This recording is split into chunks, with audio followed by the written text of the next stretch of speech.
Следующий вопрос будет касаться хранилища.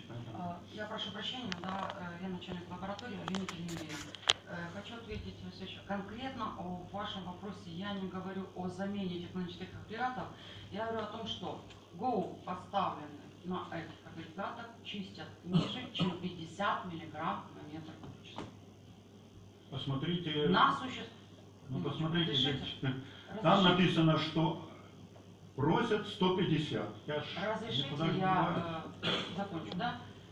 Фактическая очистка это 30 миллиграмм.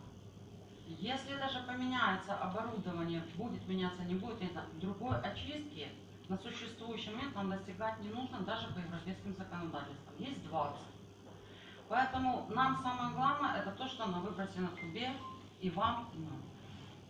Спасибо. В дозвольных документах просят 150 миллиграмм. Это что касается это вот этих отвечу, да. старых, да.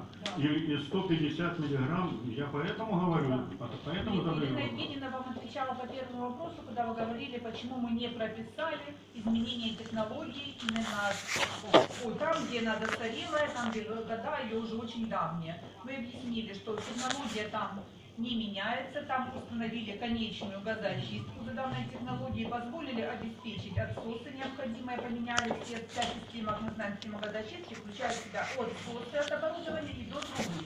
И на выходе из трубы меньше там, чем 50 миллиграмм на метр кубический. Поэтому менять саму технологию нету смысла. Это говорим о том, где года по технологии.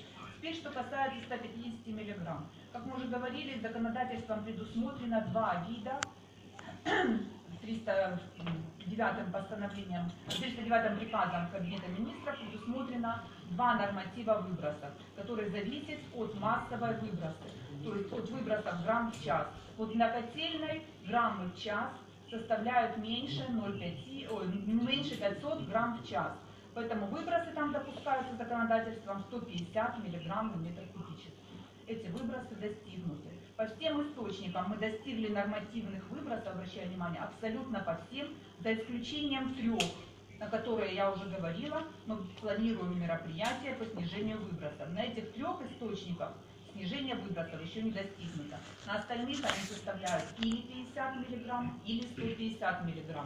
Но то и то предусматривается законодательством. Да, это все понятно, но вот бункера, ЖРЛО 1277, 1278, КГДВ 50 миллиграмм, для затверджения вы просите 100 миллиграмм. Сейчас, да, мы же говорим о мероприятиях. Это 2 ЖРЛа и 2005, это 3